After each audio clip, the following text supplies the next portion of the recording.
আজকে প্ল্যান করছি সবাই মিলা নুডলস খামু। আসিফ শুনো, টাকা বললাম বেশি খরচ করো না। আচ্ছা ভাই, ঠিক আছে ভাই। আপনি তো দেখি আমার পিছন পিছন চলে আইছেন। আপনার তো দেখতেছি আমার প্রতি বিশ্বাস নাই ভাই।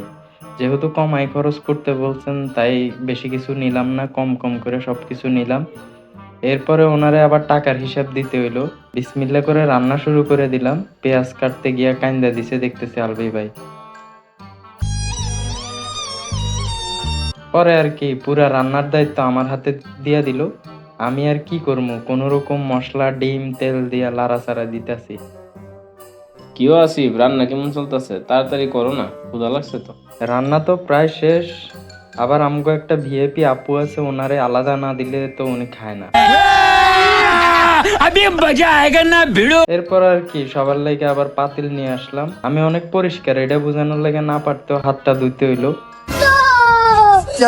ওমা, গাজী বাইরে দেখতেছি না ডাকতেই উনি খাবারের মধ্যে ঝাঁপায় পড়ছে, এমন ভাবে খাইতেছে মনে হচ্ছে উনি যুদ্ধের রণক্ষেত্রে আছে। এরপর আর কি খাইয়া দেয়া শেষ।